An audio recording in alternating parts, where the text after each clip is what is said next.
এমন অনেক দিন গেছে আমি অধীর আগ্রহে অপেক্ষায় থেকেছি। হেমন্তে পাতা ঝরার শব্দ শুনব বলে নিঃশব্দে অপেক্ষা করেছি বনভূমিতে।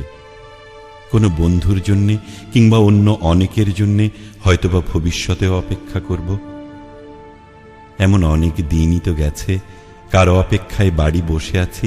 হয়তো কেউ বলেছিল অপেক্ষা করো, একসঙ্গে বেরুব। এক শনিবার রাতে খুব ক্যাজুয়ালি কোনো বন্ধু ঘোরের মধ্যে গোঙানির মতো উচ্চারণ করেছিল, বাড়ি থেকো, ভোরবেলা তোমাকে তুলে নেব। হয়তোবা ওর মনের মধ্যে ছিল চুনিয়া অথবা শ্রীপুর ফরেস্ট বাংলো।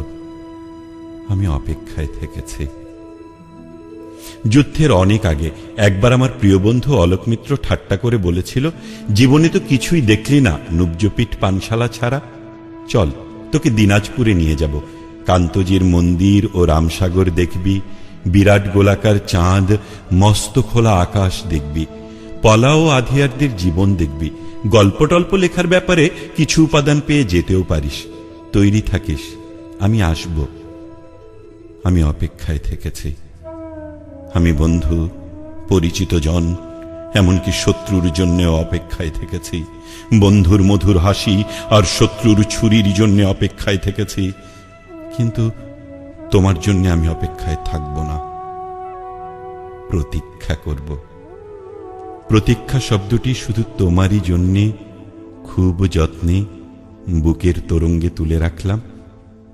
অভিধানে শব্দ দুটির তেমন কোনো আলাদা মানে নেই, কিন্তু আমরা দুজন জানি এই শব্দের মধ্যে পার্থক্য অনেক। অপেক্ষা একটি দরকারি শব্দ, আটপৌরে, দোতনাহীন, ব্যঞ্জনাবিহীন, অনেকের প্রয়োজন মেটায়। প্রতীক্ষাই আমাদের ব্যবহার্য সঠিক শব্দ। অনুমান অপর শব্দটি আমাদের ব্যবহারের অযোগ্য। আমরা কি একে অপরের জন্য প্রতীক্ষা করব না? আমি তোমার জন্য পথপ্রান্তে অশ্বত্থের মতো দাঁড়িয়ে থাকব। ওই বৃক্ষ অনন্তকাল ধরে যোগ্য পথিকের জন্য প্রতীক্ষমান। আমাকে তুমি প্রতীক্ষা করতে বলো, আমি ঠায় দাঁড়িয়ে থাকব অনড় বিশ্বাসে। দাঁড়িয়ে থাকতে থাকতে আমার পায়ে শিকড় গজাবে। আমার প্রতীক্ষা তবু ফুরবে না।